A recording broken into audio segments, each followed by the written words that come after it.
The form of the state as a set of its external features shows how the government is organized in this state, how the power is exercised, by what bodies and methods the power is exercised. The form of the state is characterized by three elements: the form of government, the form of state structure, and the political regime or the state regime. In this video, we are gonna provide you with an interesting analysis and interpretation of the forms of government. Welcome to the English in Azerbaijan channel. The form of government is a form of organization of the state characterized by the legal status of the head of state or the division of powers between the highest state authorities. From this point of view, all states are divided into monarchies and republics. In a monarchy, the supreme power is united in whole or in part in the hands of a sovereign head of state, king, tsar, shah, etc. This supreme power is usually inherited. The monarchy is usually divided into absolute monarchy and limited monarchy. Absolute monarchy is characteristic of the late Middle Ages. In such a state, monolithic power is not limited to anything. Absolute monarchy means the monarch's sole authority. Typical examples of an absolute monarchy are Saudi Arabia, Oman, Brunei, Bahrain, Qatar, etc. A limited monarchy is also called a constitutional monarchy, where, along with the head of state, monarch, there is another supreme body, such as a parliament. Its modern forms are dualistic or mixed monarchy and parliamentary monarchy. In a dualistic monarchical system of government, the monarch forms and directs the executive power, either directly or through a government appointed by him. Legislative power belongs to the parliament. The judiciary belongs to the monarch, but it can be somewhat independent. Typical examples of an dualistic monarchy are Jordan, Kuwait, Morocco, United Arab Emirates, etc. In this form of government, the division of power is usually incomplete. Although the laws are passed by parliament, the monarch has an absolute veto, meaning that if he doesn't approve, the law can't come into force. In addition, the monarch can usually issue extraordinary decrees that have the force of law or even supremacy, and most importantly, can dismiss the parliament by virtually replacing the dualistic monarchy with an absolute monarchy. In Jordan, for example, the next parliamentary elections were held in 1989, after the dissolution of parliament in 1974. If there is a government, it's accountable for its activities not to the parliament, but only to the monarch. In a parliamentary monarchy, the role of the monarch is only formal, and the leading role in governing the state belongs to the government formed by the parliament. The party or parties that win the parliamentary elections form and lead the government. The leader of the party with the most votes also leads the country.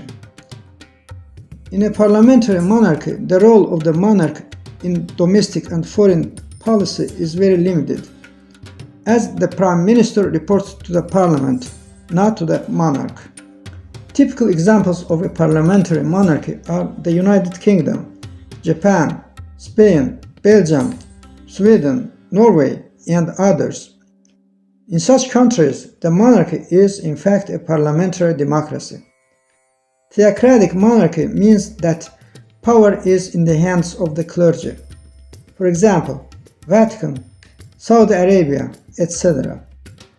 All supreme bodies of government in the republic are elected or organized for a certain period of time. Republics can be parliamentary or presidential. In a parliamentary republic, the president, who is the head of the state, is an elected official. His role in organizing the government as well as governing the country is nominal. A government headed by a prime minister is formed by parliament and is politically accountable to it. For example, parliament may distrust the government, leading to the resignation of the government. At the same time, in a parliamentary republic, the head of state may dismiss the parliament ahead of schedule. However, this usually happens at the request of the government, not at the personal initiative of the president. Thus, in accordance with the Constitution of Italy, which is a parliamentary republic, the president of the country can dismiss both chambers or one chamber by listening to the chairman of the parliamentary chambers of two different levels. This is possible if there are irresistible contradictions in their positions. At present, in addition to the above-mentioned Italy, Germany, Austria, Georgia, Armenia, Estonia, Latvia, Moldova, India, Pakistan, Iraq, Israel, and other such countries are considered parliamentary republics. A presidential republic is primarily characterized by the fact that the president is a high-ranking official with the powers of head of state and head of government. The head of state is directly elected by the people, and therefore the legal force of his mandate is equal to the legal force of the parliamentary mandate. In such a republic, the government is formed by the president himself and has no political responsibility to parliament. The government is accountable to the president and reports to him, only resigning before the president. However, a president elected by the people has no right to dissolve parliament.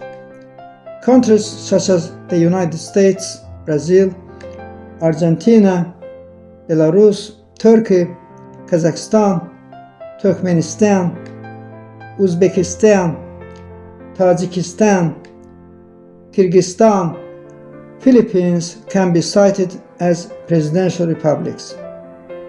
In some countries, there is a mixed form of government. It's sometimes called a semi-presidential form of government. The mixed form of government combines elements of a presidential and parliamentary form of government. A semi-presidential system or dual executive system is a system of government in which a president exists alongside a prime minister and a cabinet, with the latter two responding to the legislature of the state.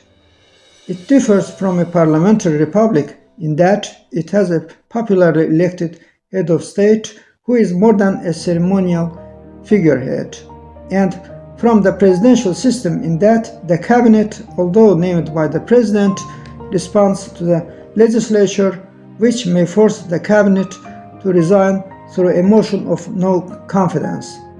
There are two distinct subtypes of semi-presidentialism: premier presidentialism and president parliamentarism. Under the premier presidential system, the prime minister and cabinet are exclusively accountable to parliament. The president may choose the prime minister and cabinet, but only the parliament may approve them and remove them from office with a vote of no confidence. However, even though the president doesn't have the power to directly dismiss the prime minister or the cabinet, he or she can dissolve the parliament. This system is much closer to pure parliamentarism. This subtype is used in France, Lithuania, Poland, Romania, Portugal, Ukraine, Tunisia, Egypt, and some other countries. Under the president parliamentary system, the prime minister and cabinet are dually accountable to the president and to the parliament. The president chooses the prime minister and the cabinet, but must have the support of a parliamentary majority for his choice.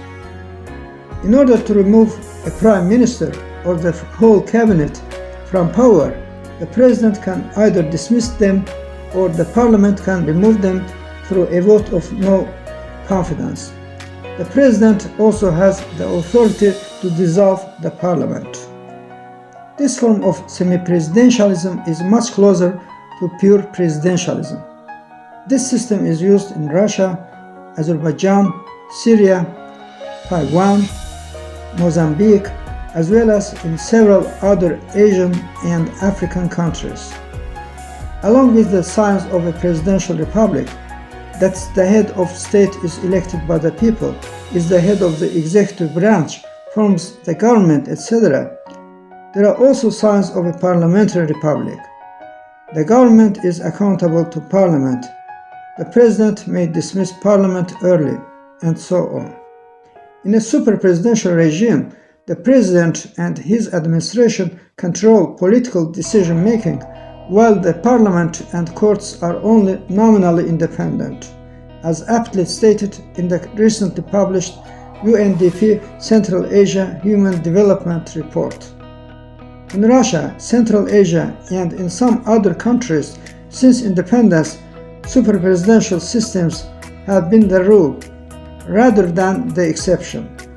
Leadership selection in the super-presidential system tends not to be competitive, transparent, not merit or performance-based, and hence lacks key elements of legitimacy.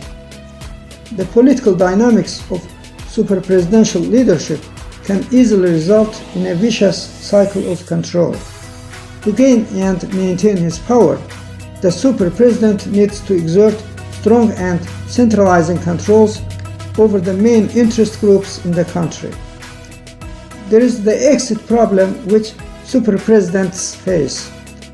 Few autocrats find it easy to step back from power and to manage the process of succession effectively. The allure of power and the fear of being hounded by his successor present the super-president with an almost irresistible incentive to stay in office until death. There are other criteria for the classification of the state. Thus, in relation to religion, the state can be secular and religious. Religious states are usually governed by clergy. The ruling religion is considered to be the basis of the government ideology. Such a state structure is of great importance in Islamic countries, especially in the Islamic Republic of Iran and the Islamic Republic of Mauritania. Thank you for watching the video to the end. I invite you to hit the like button, share the video, and subscribe to my channel. Bye.